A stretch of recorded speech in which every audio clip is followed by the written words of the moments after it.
No shiny hunt this week, everybody. Aw. No shiny hunt. Did you find it? No, I didn't. No. I accidentally decided to actually play the game, and I said I had to beat it by the next time we recorded, but then I got distracted, and so no shiny hunt today, but don't worry, we'll be back in full force next week. But we do have a different kind of episode, a scary episode. Oh. Don't panic. Oh, Oh, But I am panicked.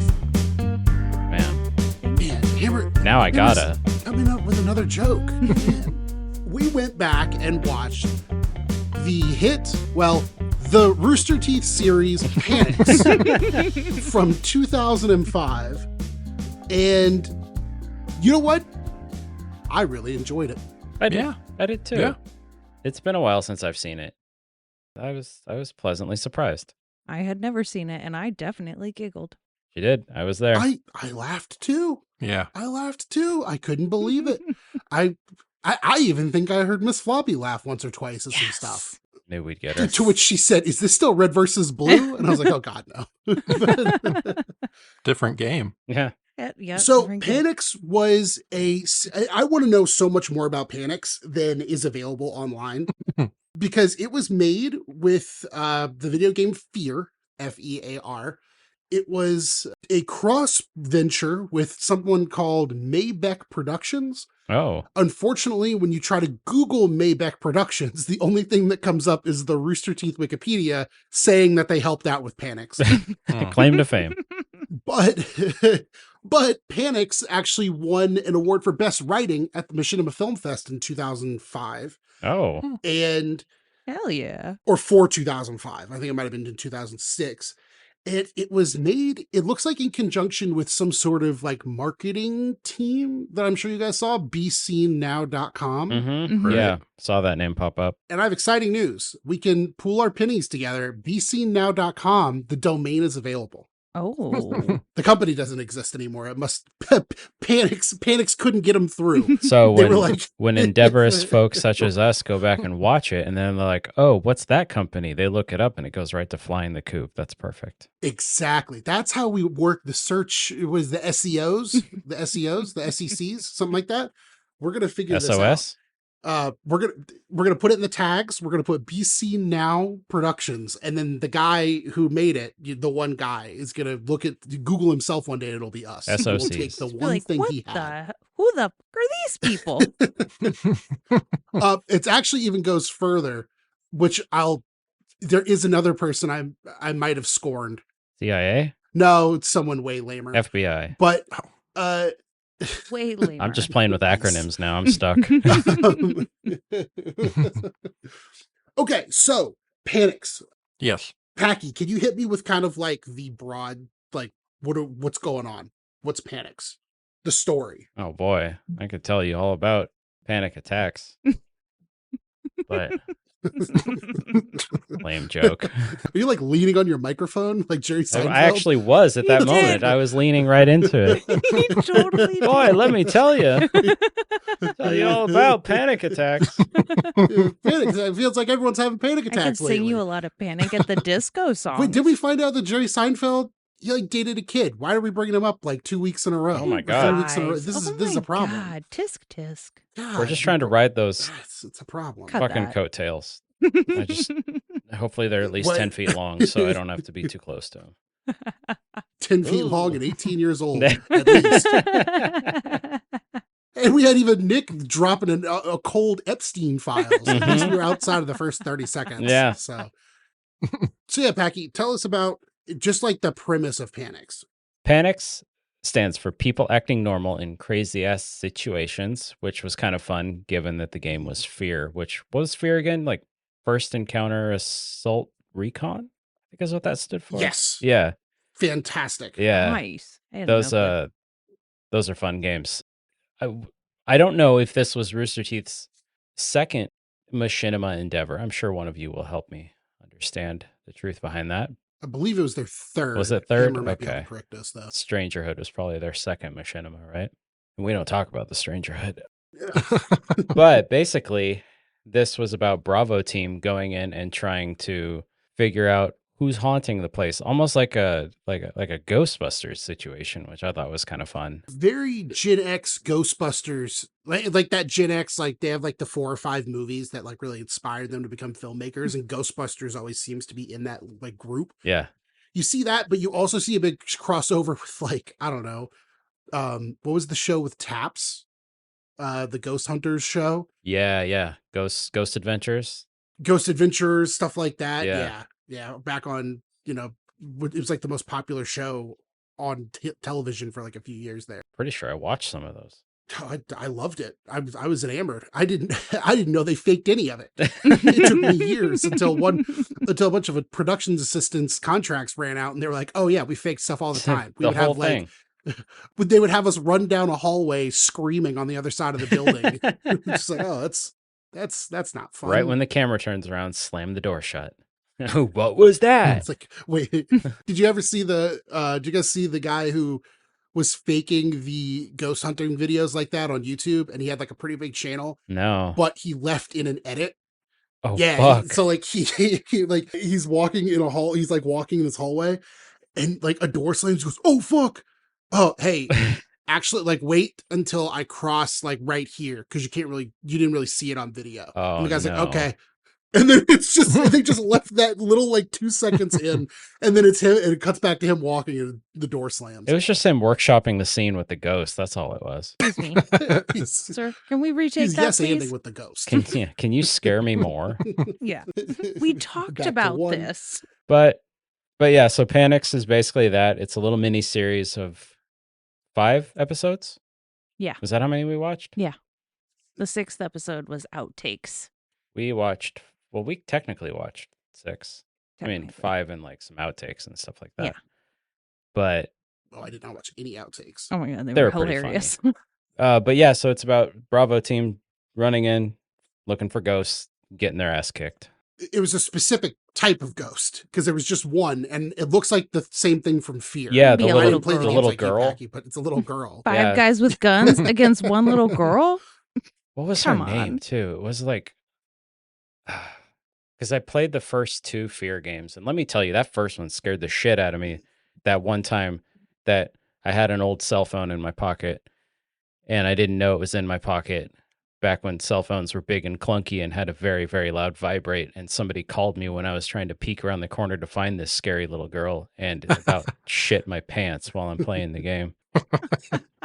Well, you were kind of like Bravo whatever from 1. the second one. Oh. No, I'm sorry, Kilo. Kilo. The Yep. guy. We'll get to him. Yeah, We'll get to him. we'll get there. He was great. Put a pin in it. So, Chia, who did you have a favorite character Oh. in like when we first meet everyone? Probably Bravo 3. I enjoyed him. He has basic cable in his helmet, in case anybody was wondering. But they're all meeting Frank. Frank is the newest member of the team. He is not Bravo 4, Mhm. in case anybody wanted to know. No, but he meets all of the other Bravos. Is he the one that's wondering why Yeah, they're not he's making like- the Chuck sound? Yeah. Or why he's not making the very Chuck confused. sound? What's with the Chuck noise? What? That was so funny when that scene came up, because we were watching that and I was like, that's so obviously their voice. I'm like, were they just trying to do like the radio, like the talk over the radio thing? But I'm like, they're in the same room. Why the fuck would they be doing that? And then it came out that it was part of the story, and it made a lot more sense. A lot more sense. And we immediately get that monologue of Frank just narrating out loud, which is, they use that clip for part of the Red versus Blue, or the Rooster Teeth Why We're Here documentary. I know I've watched P.A.N.I.C.S at some point in the past, but I don't think I've Yeah. watched P.A.N.I.C.S since I watched the documentary. So I was kind of shocked to realize again that was from P.A.N.I.C.S. Hammer, what did you find anything interesting? Any interesting parallels with Red versus Blue, with what happens at the end of the first episode? Who wants a hot pocket?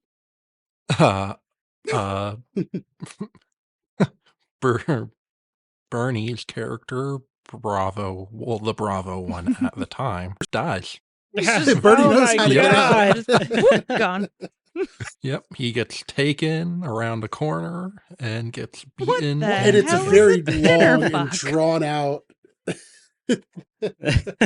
And he's just the whole time he's dying, he's like, oh God, please. Like, Yeah. and then when they think he's dead and he starts talking again, he's like, oh, I'm gonna die for real this time. Why are you calling me over Yeah. the radio? Yeah. Yeah, they try to call him over the radio. Don't hear anything. You're like, oh, As he you're must be hearing fine. in the background, if someone doesn't help me, I'm gonna die. In the outtakes that we watched Yeah. for the after the whole thing was over, there was an outtake from this scene where Bernie was like, "Oh, you can hear the pages rustling." Sorry, he's like, "Why do I have a script for this? It literally just says guy who dies." Says the guy who probably wrote the script. Yeah. I Yeah. loved how that there's always a logical explanation for Yes. for what's going on. Right. And it just kept getting Mhm. more and more ramped up. It's like, well, what about that spiral notebook that was floating? It's like, well, the window was open. It's like, but how did it write? It was probably just Alpha Team. Yeah. So we kind of summarized episode 1 and 2, which, by the way, these are 3 minutes each. There's They were not a whole so lot of fast. content. The first 4, yeah. Oh, Yeah, the there's Hammer! not I a know lot it's the to first them. 4, and I have a bone to pick with the fact that the last episode lasts longer than all the other ones put together. So we kind of wrapped up. We kind of did 1 and 2. So 3 is, I guess, probably, I don't know, our crescendo, maybe. Gus, I forgot what his name is. What's his name? Is he Chief? Yeah, probably too. Yeah, he makes up a safe word that they're going to use that unfortunately Corduroy. Corduroy. he may forget very soon. Yep. And they go in, they try to clear the room, and all hell breaks loose. And of course, Chief can't remember what the word is. He says dinim and then polyester, and then he gets turned into a skeleton. To which Frank just says, "Hey, where'd all your meat go?" Where'd all your meat go? Fucking phenomenal line. Best line of the whole series. And also, Oh my god. also when they're like looking at all the blood all over the room, Oh my it's god. just it's like, is that whose I'm blood? Is that your blood? dying. It's like, no, if it was my blood, I'd say, oh my God, I'm out of blood. I need more blood. Oh, And back with the other 2 Bravos, they hear him trying to remember the code word, and they're like, oh, it must be the ghost trying to, like, guess what our code Yeah, word is. yeah. what He's did he trying to say? crack He our was like, code. he was like, that's one smart fucking ghost. Yeah. Something like that. Yeah. Oh man. And then they attempt to beat up a ghost. We end with episode 3 with they all just start punching the air because one of them gets punched in the head. And I think Bravo 3 is the first one who puts his gun down and just starts swinging. Oh my god, yeah, and their little animation where he's like bobbing and weaving left and right. Like, poof, poof, poof, poof, poof. Oh, What's he man. say? He's like stick and move, or he's saying something like that. He's like, Yes. Yeah. bob and weave. Unfortunately, though, we start the episode 4 with the thing that got the biggest like chuckle out of me is when Frank points out how, since the ghost, is invisible, it might be in the room with them, and it could have even possessed one of them. And then Bravo 3 agrees, and then blows Bravo 2 away with his shotgun. He just says, Obliterates him. well, Gone. you came up with the plan. Yeah, so it couldn't have been you. I know it's not me, so I just killed him. To which Frank was like, but it wasn't even, I was just guessing. It's like, well, you should have said that. It's like, I did. I said it was just a guess. Oh, 3 gets, like, pinned to the wall and It's dies. Right after Oh, yeah. he accusing gets spiked Frank. to the wall. He's like, everybody that's around you dies. And he's like, what are you talking about? He's like, you shot Bravo too. He's like, yeah, well, the captain. And he's like, no. So he ducks Well, and he's then like, that turns spike around. looks like it goes all the way through. Pull me down. Pull me down. Oh, well, then he says, yeah, he's like, I think I can make it. It's like, well, you're not a doctor. You're really not qualified to say who will and won't make it. And it ends with Alpha Team showing up and finding a possessed Don't Frank. call me Bravo 4. Call me Frank. And- Did anyone else get a season 1 of Red versus Blue ending vibe from Yeah. that? I thought Hammer was going to Right. say that, because that was another parallel where it's like, it's Caboose and O'Malley. Yeah. Man, Yeah. Well, Yeah. and that's why I really want to know more about the production of this. Was this just like a one-off thing that Right. they did? I pulled out my phone to message Bernie and ask him, but then I realized 9 o'clock our time is like 4 a.m. his time. And I just love the idea of like, Bernie, wake up. I have a question about P.A.N.I.C.S. This is And really he just talked on the important. episode of Morning Somewhere Today. He was like talking about like his sleep and how he doesn't get enough sleep and he's paranoid about it. And I hit him immediately with, "Hey, can you tell me the lore behind P.A.N.I.C.S? the 12 minutes you made 21 years ago?" Do you have a But moment? yeah, I want to know like what. Yeah. Hey, you up? Oh my God. So Yeah.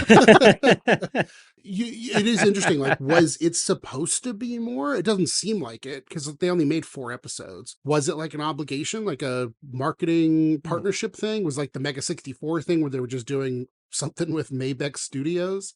It'd be interesting to know. Yeah. Hammer. Yeah, it would be.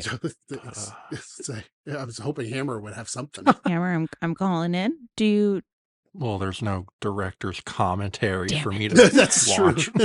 It's like hey, look, Achilles has his heel, Superman has kryptonite, and Hammer has Hammer has something with P.A.N.I.C.S. he has a P.A.N.I.C.S? show with no director's commentary he can play on repeat. So it's just that's how we best Hammer. We just make a TV show and we just don't put a director's commentary. We don't explain how we did anything.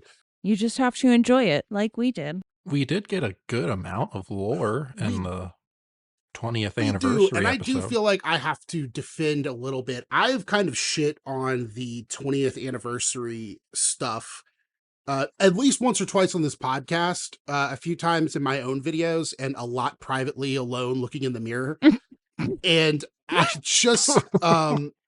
I just think that I think there were a lot of things. I love that they did it, and I love that there was a lot of effort for a lot of it, but a lot of it fell flat for me. It didn't for this. I actually really enjoyed this. I was really mad that it was 15 minutes. That made me think it wasn't going to be very good. But I was pleasantly surprised. What about you guys? Yeah. I will say that your excitement matches your feeling about it 3 years ago because you're the number 4 comment on the video on the Yeah. website. Wait, am I really? Yeah, Yeah. you said nice, no spoilers, but I was excited for this one. Wait, no shit. Seriously? Yeah. Yeah, Oh my yeah, God. seriously. Yeah. This is so exciting. Number 4 oldest comment. Wow, nice. on No P.A.N.I.C.S. spoilers. But I was 2. excited for this. Hey, okay. I planned all this. This was all. Yeah, Oh, which notebook is that one in? whoa, that's crazy. Speaking of shit. notebooks, I'm actually putting a dent in this one, you guys. I am impressed. Oh, nice. That's what I'm saying. Like, you start a podcast and all of a sudden, like, you start filling up notebooks. Speaking of notes, check this out. So this Tacky, won't you make can't sense. bring porn to I the can't even hit podcast. enter. We're 18 And older. and older. I can't even hit Did enter. you break it? Okay, never Oh, mind. I'm so excited. My keyboard is doing this thing where it's just typing in characters, even though I'm hitting letters. It says up arrow, funny looking A, funny looking U, lowercase t. Jesus. That's a cross. The yen symbol, pi. Oh.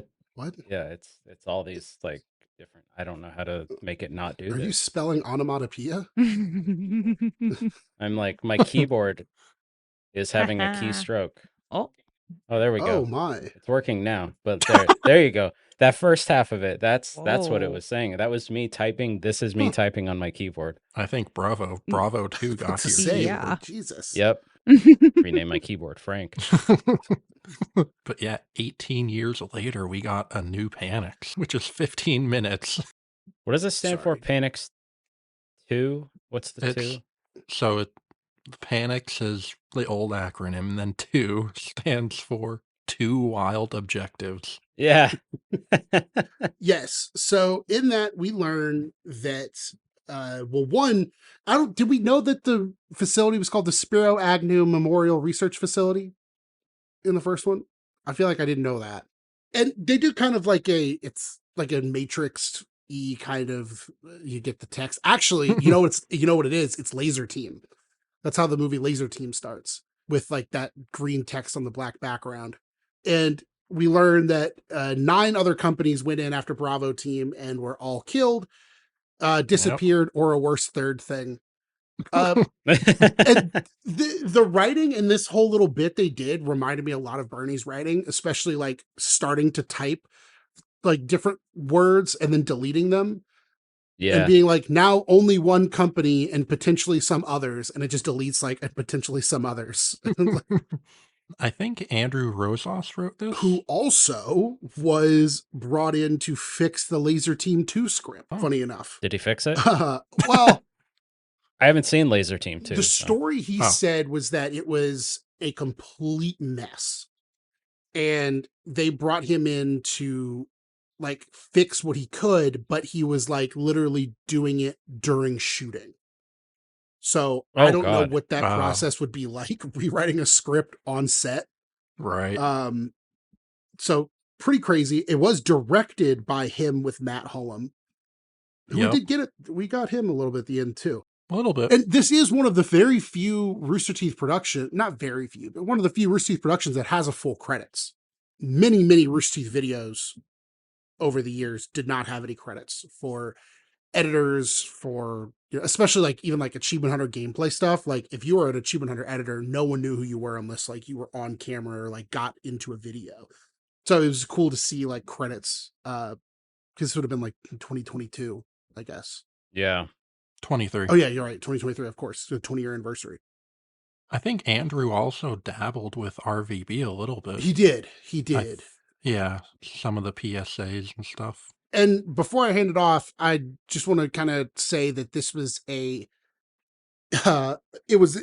cast was a who's who of who's left at Rooster Teeth in 2023. Yeah. It was all their heavy hitters for the most part, with the exception of like definitely heard Blaine and Chris. Yeah, there was Blaine, there was Chris, there was BK. Yep. Armando, Barbara, Matt shows up at the end. Joe, yes, from Achievement Hunter. Gus, yeah, and then Josh Ornelas. Was he the guy who was from Gauntlet season 1 and then made Red versus Blue? He went from Gauntlet to RVB. Yeah, yeah, that guy, man, what a hero. he's something to aspire to be. What game was this one in? Was it also one of the Fear games? It was animated. Oh, this was just straight animated. Okay, I wasn't sure if this was in some like new Fear game I never played or some knockoff one. Okay, wow. That's pretty cool. So yeah, what'd you guys think of this one? Laughed just as much as the first one. Feel free to explain. Well, unlike the rest of the series, this one doesn't have a dedicated spot on the wiki.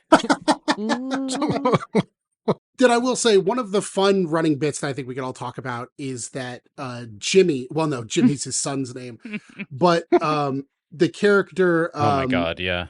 Kilo 2. It was Kilo 2. Okay, yeah. So voiced by Joe. He keeps having the stereotypical moment of, oh, I can't wait I promised my son I would go home and teach him how to like ride a bike. And I have this compass. And of course, it's a scary compass that just spinning and spinning. And, he's having the stereotypical, like, you know, he's going to die moment. Where like, and it's such a cliche. He retires in 2 days. He retires in 2 days. I remember when I like gained sentience in a movie, it was Expendables 2.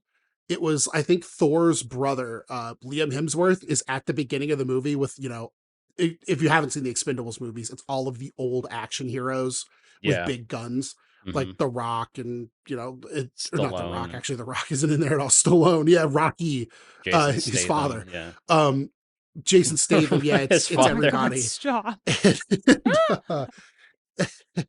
And like Liam Hemsworth at the beginning of the movie is like, "Yep, I just got married. Like this is my wife, and like she's pregnant. And like baby's being born. I'm going home tomorrow." And then I just like woke up like in the movie theater, like I was like, "He's gonna die." Yeah. It just all made sense, and of course he dies immediately. It's literally the next scene he's killed.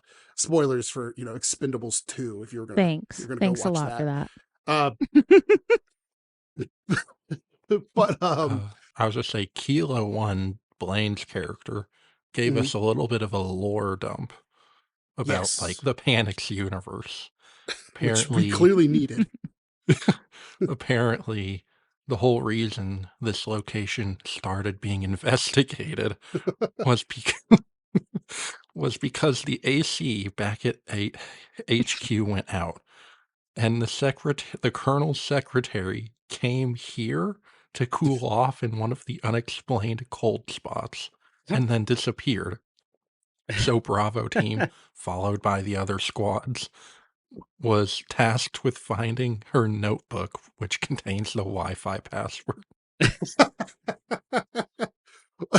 Well, and we get the history of the building and why it's Yes, the we way got, it is. yeah, we got that a little bit later too. I have to scroll down. Which was, I know it involved a plane crashed full of Egyptian sarcophagi and like Native American, and like it crashed into like Native. Oh, it's where they had tribunals for like Native Americans to kick them out of their land. I have the exact notes Oh, down. please go. So yes, from Kilo 3, which I believe was BK, said that in the 1800s, the location was a courthouse dedicated to breaking all Native American treaties, but then it mysteriously broke down, so it was turned into an art school for pale orphans, and some of their art still hangs on the walls. One drawing in particular is dedicated to all the quiet children and their invisible friend, the tall man. And the school was later shut down because in the 1970s, a plane crashed into the cafeteria while carrying a bunch of Egyptian sarcophagi. And then the government bought the building really cheap and used it as an experimental facility, at which point patients started getting possessed by demons. As one does. Of which one of the patients was Kilo 4, voiced by Armando. Yeah. To which, when he goes back to his room, he goes, "Did they leave it? Did they leave it?" And he looks and it just says like, do you have that in your notes, Hammer? What it says on the wall that he carved in there? Yes. It says, I have a surprising amount of notes for this show. It just says it's scratched into the wall, potentially with like a blood pin. The beast must feed. Oh my God. Oh man. I want to say probably like my favorite part of just my favorite bit of the whole thing with the compass was at the very end when the guy's like, "Give me that compass. Here, take it. I want you something to remember me by." Like, but that was already mine. And the bit with because like if you're listening at home, there's not much of a story to this. It's kind of just a vehicle for everyone to be funny. Yeah. And like there's a loose structure, everyone kind of starts dying. But there's just a few running bits. One of them is the green guy. Which one was he? Kilo. Chris. The one that kept getting shot. Kilo. Yeah, he's getting shot by a flesh wound. And the guy who shot him. Oh, Kilo 6. Kilo 6. And the guy who shot him, he keeps saying, like, "I'm going to avenge you. I'm going to get whoever did this. Like, you did this." Maybe another shot will help get it out. And then the ricocheting bullet, and then it hits him in the other arm. Yeah. Yeah. So he gets shot, and then he tries to shoot the bullet out with another bullet. I mean, that's but logical. that doesn't work. So then he stabs a crystal into his arm, but that doesn't seem to do much. And then a little bit later, he tries to shoot a door open, which causes a bullet to ricochet into his other arm. So then he tries to use an axe on the door. The axe bounces off, lands on a gun, and causes it to shoot him. Oh my God. It also hits that was so fucking funny. That was so funny. Then the axe bounces off his head after after the bullet kills him. Yeah. I'll get revenge on whoever did this to you. And boy, I have to say, we keep teasing the idea of doing like post 2020 Rooster Teeth content. I think this was a fun video to kind of introduce that the people left at Rooster Teeth were still like funny and they were putting out good stuff. This was like just most of their content was just people didn't watch it, or it just, wasn't well advertised, because of, who knows, Warner, or I still say like a lot of people gave up on the Rooster Teeth podcast when it switched from its normal format with Gus, Gavin, Barbara, and then a fourth person, and they switched it to Armando, Armando, Andrew, and Griff. But it was actually still really funny, and they were actually doing something even crazier where for every week of the podcast, they would shoot a short that would play at the beginning of the podcast, which was like a huge extra load that they would put on themselves. Like the very first one, they did like a Goodfellas thing where they're like out in the woods, like burying a body or something. And then Armando just closes the trunk and it says, all my life, all I ever wanted to be was a podcaster. And then it just starts with the Goodfellas music. But they were putting out like really good stuff. And I think this 15 minutes was a great display of like, these people were like funny and they were still funny writers. And like, clearly, I mean, the animation, like it looks great to me for, obviously it's not, I thought it was a legitimate it's not video Studio game. Ghibli, but yeah. I enjoyed when looks we great. got to see the original Bravo team, or at least 2 members. Yes. Yes. It's like, I'll take him. Like, don't worry. Like come with me. Come with me. Yeah, he's trying to explain how cool it is to be a spirit. Love it. Oh, that was awesome. What would you guys like to know about the mysterious 6th episode? No, I'm good. So, well, there was one more bit at the end. Oh, Joe's character ends up back at HQ, somehow makes it out of all of that, and is talking to Matt's character, the captain. The captain informs him that the secretary quit and the Wi-Fi password was password.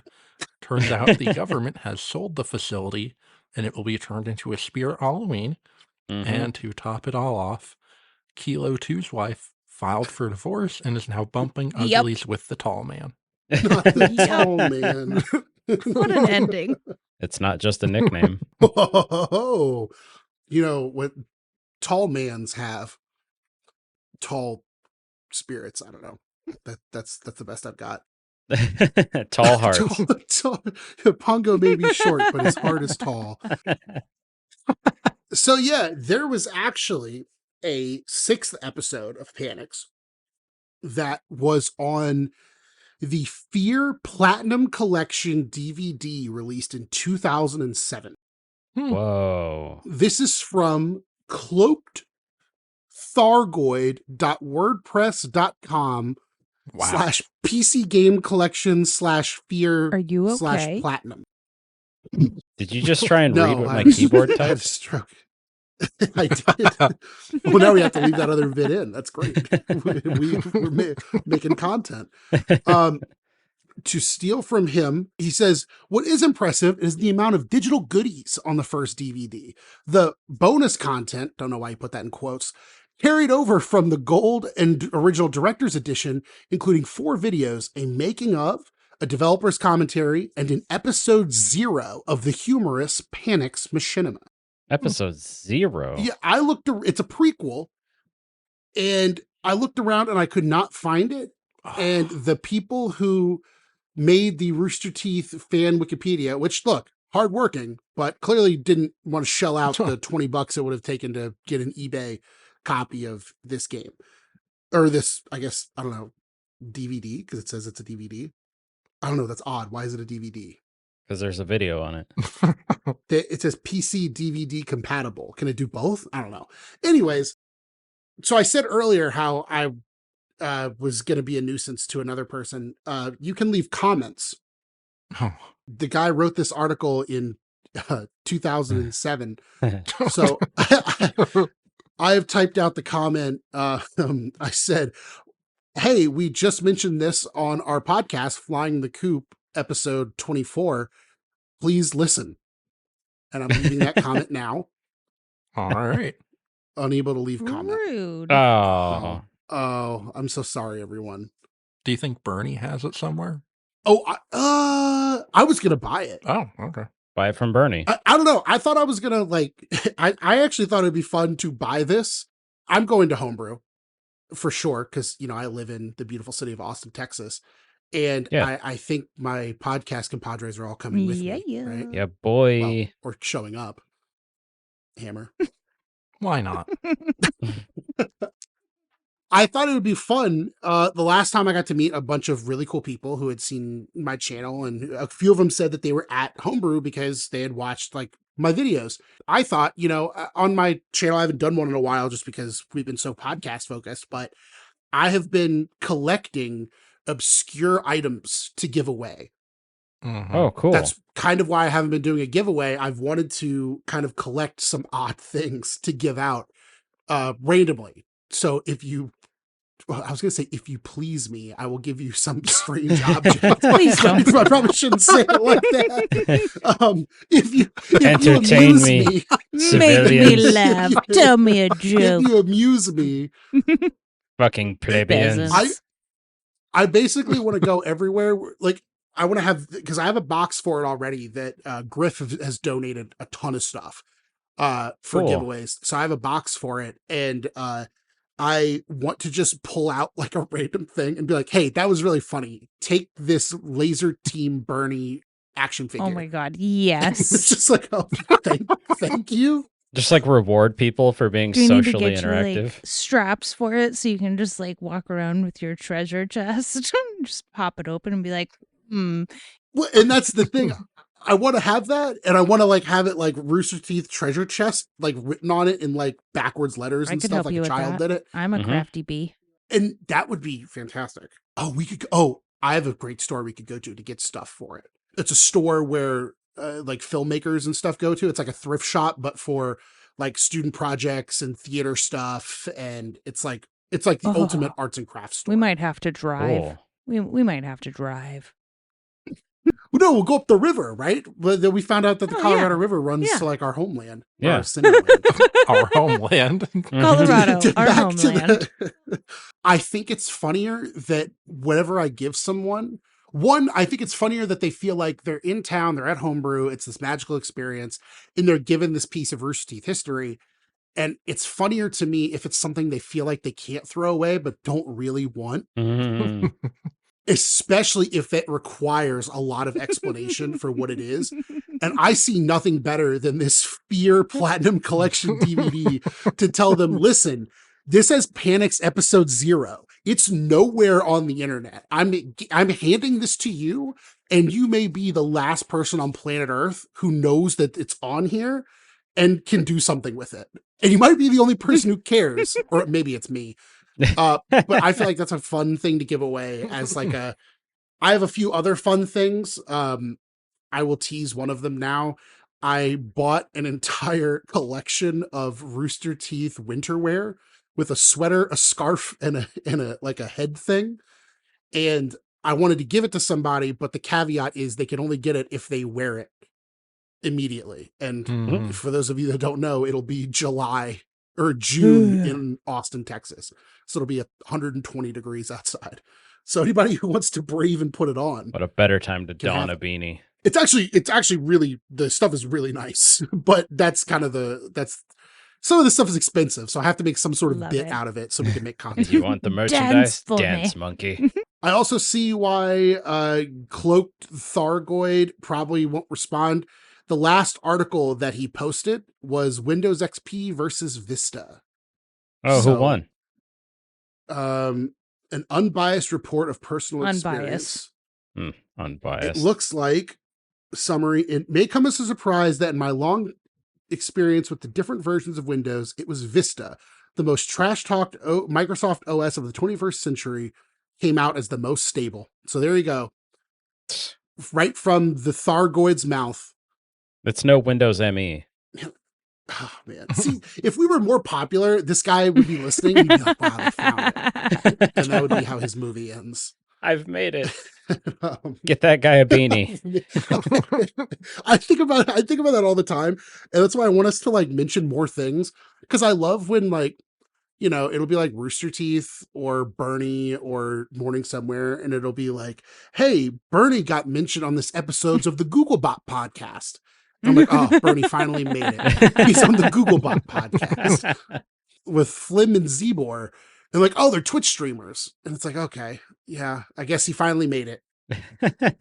So there you go, Cloaked Thargoid. You made it. I'll get your I name don't know about tattooed that. on me. It's a homebrew. We have to get tattoos. We're still like 13 minutes short in the raw. So does anybody have anything fun or anything going on? Yes. Hammer. Oh, Oh, So, has everyone seen the Yeah. Spider-Man trailer? no. yeah. What the I hell, have Floppy? chose not to watch it. Okay. I will block my headphones if you guys want to talk about it. Earmuffs. Well, I wasn't going to talk about anything in it. Oh, Oh, okay. Like, no numbers earmuffs. wise, it has broken a few records. Hmm. It took the record of most trailer views in 24 hours, and that was previously held by GTA 6. Oh, wow. That didn't hold that title very long. Yeah. Since then, it has also become the first trailer to hit 1 billion views. Is Spider-Man Taylor Swift? Let me pull up my source because www.youtube.com. this is according to Variety. Also, where do you see 1 billion views? I don't see 1 billion anywhere. Let me pull up the article again. Or did they just add like a bunch of videos? Because that's insane if that's how they do. Because I see Spider-Man Brand New Day official trailer 17 million views. Is it like cumulative between all the official places that they dropped it? crazy. I mean, it technically has got to count for that though, right? Because it's like when you bump my mic. When you release music on different platforms, each one counts as a listen. This feels like Disney propaganda to me. What is per wave metrics? What is wave metrics? So I would assume that that's probably like they're saying across TikTok and Instagram and Wave Metrics is a software company based in Lake Oswego, Oregon, that develops technical graphing and data analysis. That was supposed to be funny, and then it actually ended up being something. it's ended up being cool. Statistical measures used in oceanography. That's probably not it either. I was about to say the wave matrix I found was a market researcher in London, England. When waves are being generated by strong winds in a storm. Was wave metrics spelled with an X? WAVEMETRIX.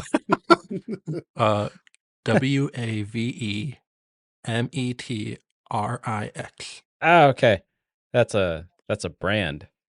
They have 15 years experience across thousands of marketing campaigns and an archive of billions of social media data points. So they're probably accumulating all of the different views together from the different platforms, counting it as one big one. With cutting edge analytics. Flash words. Wow. Yeah, it looks like before Spider-Man, the record was held by Deadpool and Wolverine. No. I imagine it has to be like official releases, like official, like Marvel's account or Disney's account is the one that posted it. Like they don't count reposts from the guy that has like 30 followers. To round this out, we're still under an hour. Who is everyone's Spider-Man in their head? I could assume the answer. I think Hammer might have the different Like the one, but I would like actor? to know. Yeah, or just the portrayals. Who is your favorite Spider-Man? Or well, two things. Let's say everybody's favorite Spider-Man and favorite Spider-Man movie for whatever reason. It doesn't have to be Andrew because it's the Garfield. best portrayal or anything like that. My favorite Spider. Is Like what? when somebody says Spider-Man, that's where my brain automatically goes. Obviously, I watched the Tobey Yeah. Maguire ones for sure, but Okay. I absolutely loved the Andrew Garfield ones. And then the last Spider-Man movie was probably my favorite one because we got to have all three of them, and there were so many moments in it where you're like, yes, Mhm. and then also so many moments where you're, fuck. It was a great movie, and it had Andrew Garfield. It was a great movie. It was really, really good. Yeah. And it had Andrew Garfield. I'm shocked. I'm shocked that those are your favorite. Not that it's like, I just know a lot of people hated those, and I really don't remember the first one. I just remember the sand. Or it was the lizard. Did he just want to turn everyone else into lizards? Was that what he wanted? I loved the relationship. Everyone I needs to loved the have my relationship disease. between him and Gwen Stacy, and then when spoiler alert, she died. That just, oh man. That scene that scene broke me for a long time. Every time I watched it, I was like, Yeah, that does not I feel felt great. like that was a harder loss on him than Uncle Ben. Maybe that's why that's the Spider-Man that sticks with me more. Yeah. Well, Uncle Ben wasn't even really like. I feel like Uncle Ben was kind of downplayed Yeah. in that one, in the Andrew Garfield one. Because it almost, and maybe it's because Gwen Stacy's like is so much bigger. I just, man, that second movie, I just feel like it had a lot. I just wish, because I know Sony wanted to get all the villains in Yeah. there. Mm-hmm. The Sinister Six they were building up to. Yeah. Like Spider-Man 3, I think less would have been a whole lot more, because Electro was such a good character, and I think if they really just focused on him, I would have liked it a whole lot more than I did. Yeah. But they really love shoving those. They Yeah. really love shoving all the villains in. Yeah. Yeah. When, it's the second movie, they got to bring another one in. Yeah, and one of my favorite Spider-Man moments with Andrew Garfield with the Oh, kid who stands up to the Rhino. Yeah. Great scene. Yeah. But Packy, who's your Spider-Man and favorite movie? I'm probably still going to pick Andrew Garfield also, but for the reason of it being Peter Parker was supposed to be a nerd. And the Tobey Maguire one really encapsulated like the nerd stereotype that Peter Parker was when Spider-Man first came out. But Andrew Garfield's nerd, air quote, felt more like the type of nerd that I am. Like he's just kind of probably a little autistic. The You know? coolest guy on the podcast. Yeah, no, that's a horrible take from the coolest guy on the podcast. Well, okay, let's say at the time, because I haven't always been this cool. But he's skateboarding in the hallways. He's bad. He's got the hair. cool. He's way too cool to be Peter Parker. He's so awesome. Yeah, but he's also like kind of a reject and an outcast, and people look at him funny and make fun of him, and the jocks But pick they on really him. You know, don't. like it doesn't make any sense. He was just a different type of nerd that made me feel like, oh, like I get that. Like back then, now I'm different. I'm a lot cooler now than I was then. Sure. And a lot cooler than that Peter Parker is, except for the fact I can't do spider things. Mm. But my favorite Spider-Man movie is probably Into the Spider-Verse. Ooh, that's the second one. Is that the second one or the first one? I hope it's the first one because I haven't the seen the first second one yet. Yeah. Oh, Not yet. You haven't seen the second one? No, we need to see that. What's that? Across the Spider-Verse? It's so good. Across the Spider-Verse. Aren't we getting a Nick Cage Spider-Man? Yeah, Spider-Noir. Yep, the Spider-Man TV show. Noir. Yeah, Spider-Noir. That's coming out in April or May. Yeah. Hammer just read one of the comics too, right? Yeah, there's a recent Spider-Man Noir run that started a couple of months ago. Any good? Yeah. I'm 2 issues in. Is the run over or No. Is it still going? Yeah, it's still going. Well, I'm going to make the obvious pick here because I have to bring some sanity to the podcast. Mm-hmm. Everything about Spider-Man is the juxtaposition between Peter Parker and Spider-Man. I felt Andrew Garfield was just Spider-Man. Like his Peter Parker was just the same as his Spider-Man. Like I didn't really see much difference in the two. He definitely had the quippy attitude. Yes. And like what I always remember people saying was that like, Tobey Maguire was like the better Peter Parker and Andrew Garfield was the better Spider-Man. Mm-hmm. And I really do feel like Tom Holland really nailed a lot of kind of both. Yep. And I know he's kind of milquetoast for a lot of people, but I really do think he nailed, especially in Civil War. I mean, that was Spider-Man. Yeah, His 100%. intro? I mean, he was a kid. Yeah, him coming in with the suit, but even him with Tony Stark, where he's like, oh, what are you, the Spiderling? He's like, no, I'm Spider-Man. And like he's embarrassed, right? And then even when you got his first movie, it tackled the one thing that I was always wanted, and I'm sure they did it inside. I read like, I don't know, I probably read like 300 Spider-Man comics, so I'm not like the most versed, but I've read like a good amount. But I always wondered, and I never saw it in any of the ones I read, of like, he was out in Queens, and if you've been to Queens, there's not a lot of tall buildings, especially if you get further out into Queens, but he's in Queens. So it's like in Homecoming, the first one, he has that moment where he's in like kind of the suburbs of Queens, if there is a suburbs, I guess. And he just like, he whips his web and it just goes nowhere because there's nothing for it to latch onto. It's like, that's funny. And he has to just like run. And it's like, that's okay. They tackled like something I've always wondered. But my favorite Spider-Man is Tobey Maguire because he was my first. All right. No one quite like your first. But favorite Spider-Man movie is, while I do love Into the Spider-Verse, especially because I get genuinely sad when Spider-Man dies. Mm-hmm. I guess light spoilers. I don't know. It's too late to say it now. But when their Spider-Man dies, just because I was living in New York at the time, and everyone in New York just loves Spider-Man, you know. And if you've ever been to New York and like you really like Spider-Man, it really does feel like you could see him like swinging around a building at any moment, just because Cool. of like the tight corners and Yeah. it's just a cool thing to like experience. But I think my favorite movie would have to be Spider-Man 2 Solid. because Peter Parker saves the day, not Spider-Man.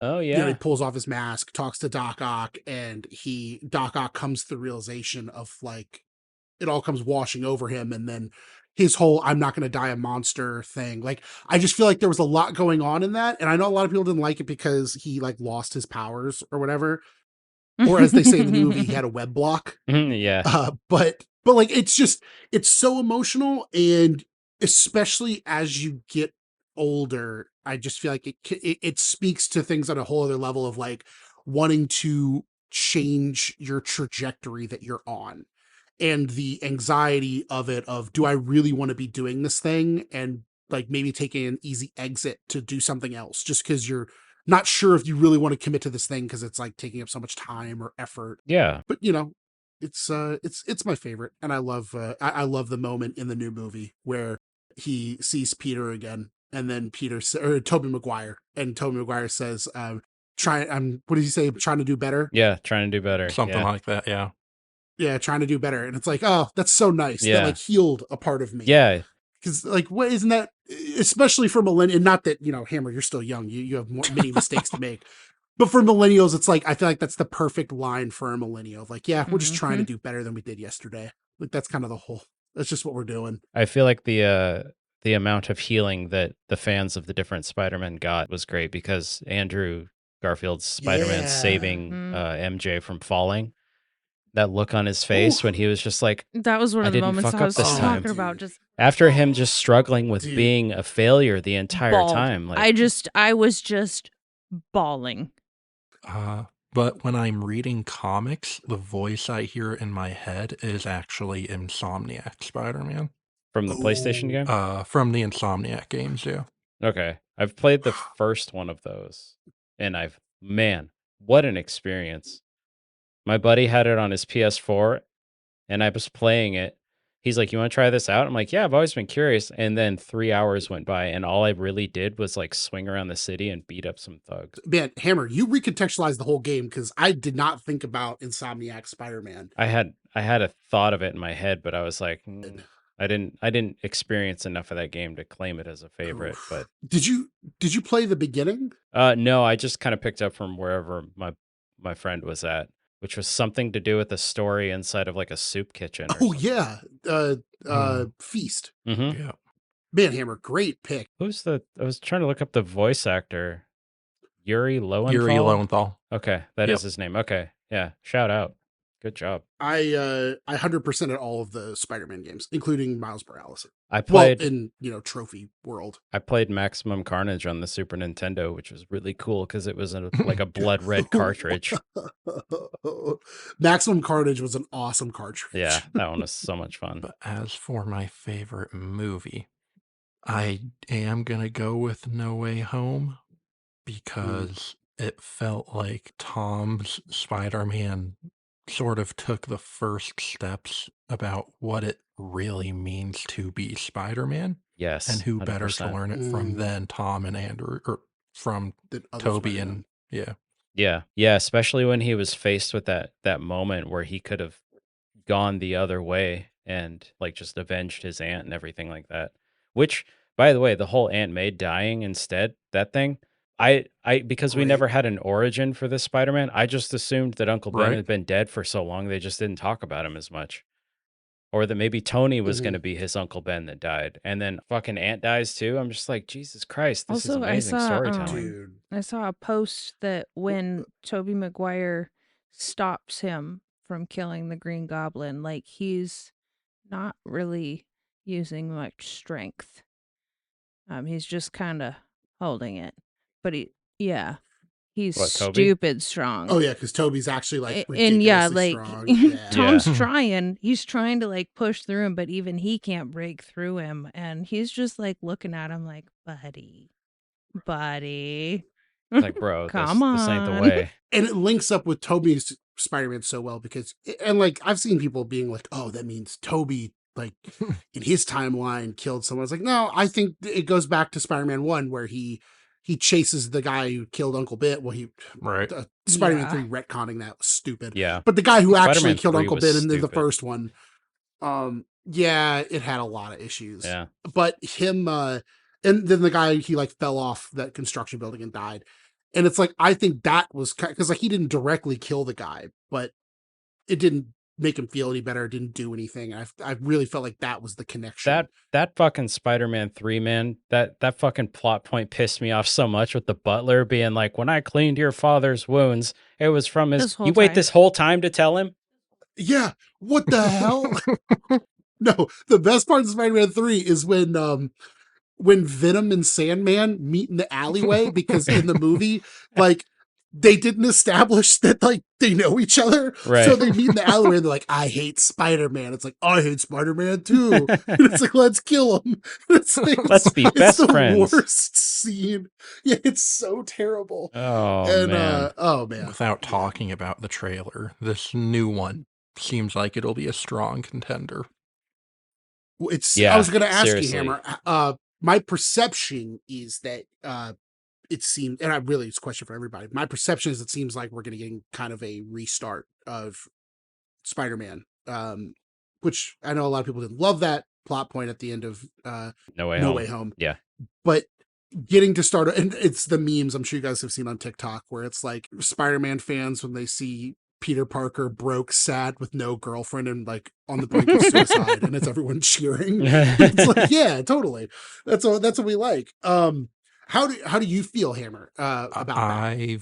The spoiler-free way I've been describing in this movie is that it seems like it's the most comic booky Spider-Man movie we have gotten Hell so far. yeah. Mm-hmm. Mhm. I think what I'm most excited about, this one is like, we're getting Spider-Man not going out into space, not putting on the big metal spider suit, not fighting thousands of villains at the same time or like some big fucking army. We're getting kind of a return to form of a street level Spider-Man, getting him back into the neighborhood. While still being part of the Marvel universe. Exactly, yeah. Right. And It's getting like a to good establish balance. him with other street level heroes or characters, because like in the last movie, Yep. we had Matt Murdock show up, and that obviously shows Oh, that he's man. connected with the other people in New York. So I'm super excited to see him interact with the neighborhood heroes instead of the big freaking superheroes. I just want to see Jessica walk by in Pretty the cool. background and like roll her eyes.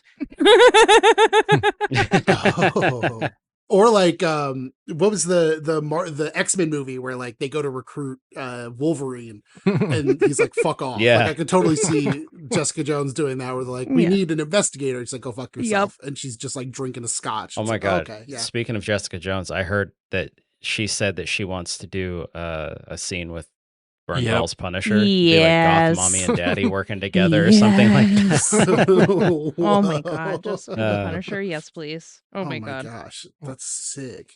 Well, and this movie is being directed by the guy that did Shang-Chi What? too. So Oh, That's right. Solid I movie. did not Yeah. forget. People forget Love about that one. That movie. was fun. Oh, I Yeah. don't.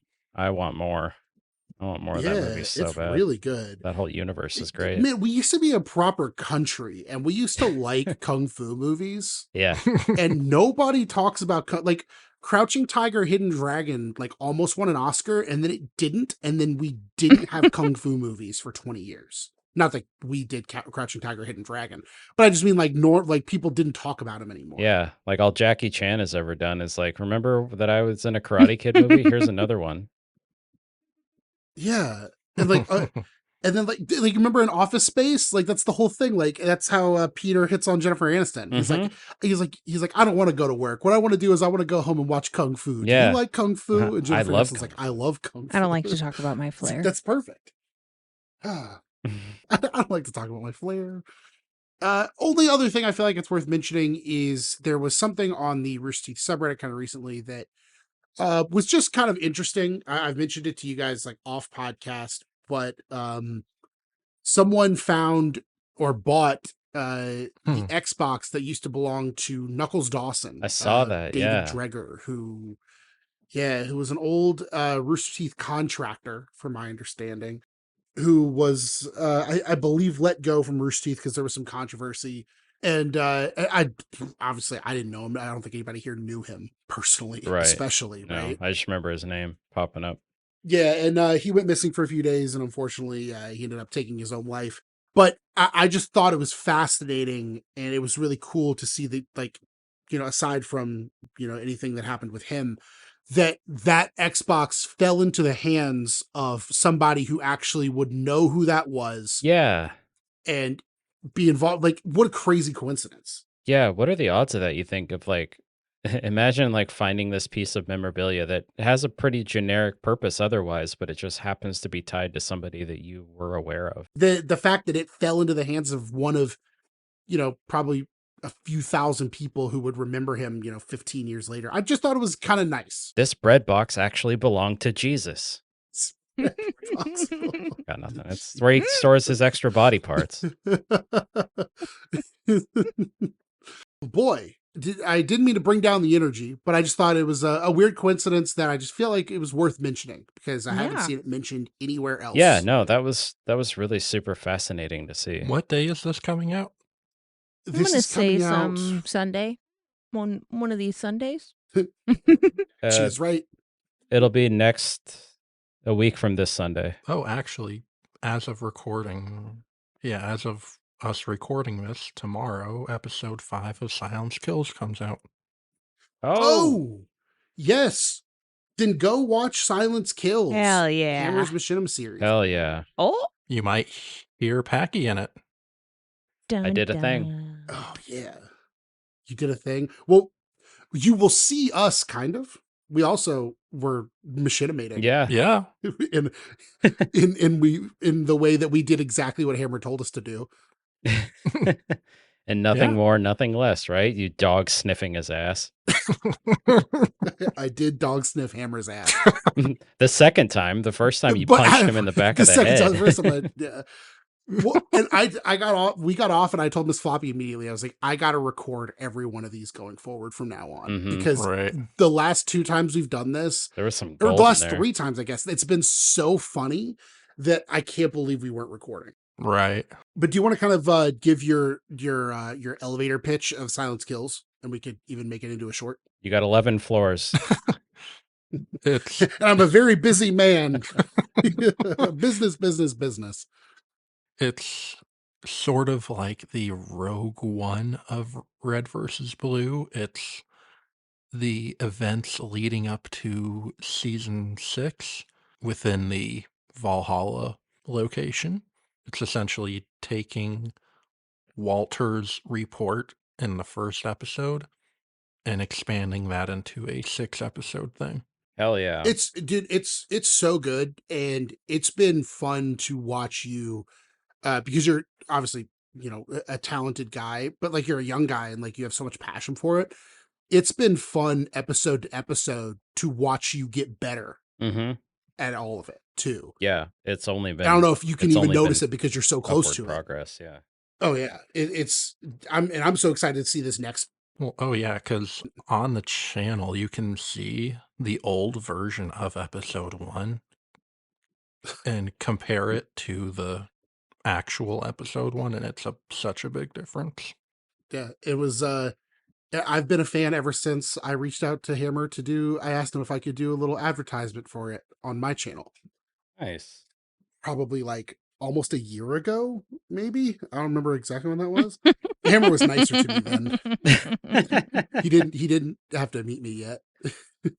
Well, yeah, but since then now, you guys have filmed and stuff too. Yeah, we have. I'm a voice in episode 3. 2. Episode 2. We gotta get. I want I was in. about to say you I gotta definitely get want for in. sure. You need Episode some, 6 has some. Yeah, 6 has some room for more VO. well, we've already seen the power of Chia's voice she's got our most popular short on TikTok with like Damn. 60,000 views. Yeah.